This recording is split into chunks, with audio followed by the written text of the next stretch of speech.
Bine ați venit la o pauză.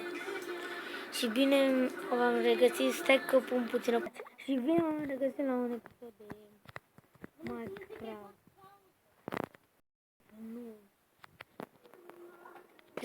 Și acum bă, la, uitați ce roaze șmechere. Sper să vă placă episodul și mult mai multe like-uri. Mâine o să... Ce frumoasă, mi-a făcut un prieten. Mâine o să joc cu el. Îl cheamă Anastasio și chiar e aici lângă noi. Ia zi bună! Bună! Așa, dar azi n-am putut să... Așa că eu n-am mai aveam baterie și mi-am împrumutat încărcătorul. Că al meu s-a stricat. De tot! De tot. Și sper să avem multe like-uri.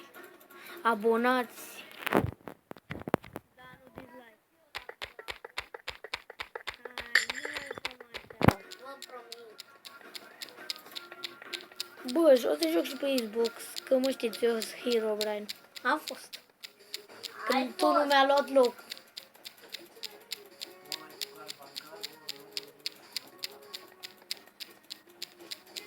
Da, mi-a luat locul. Și... Herobrine 2. Și Herobrine 2, bă, a venit unul. Eu stăteam pe shift, îmi luam din ce și asta m-a omorât repede. Era pe creativ ăla. Sau era hacker, nu știu. Hacker era. Era hacker. Da, m-a omorât dintr-o lovitură. Fără armură, fără sabie, cu mâna goală.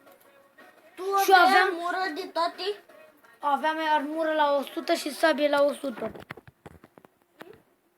Bă, deci mi-a dat una, întâi m-a omorât. Și după aia m-am răzbunat cu fulgere, dar era prea puternică, era hacker. Eu îi luam din viață. Da, și era și mapa lui.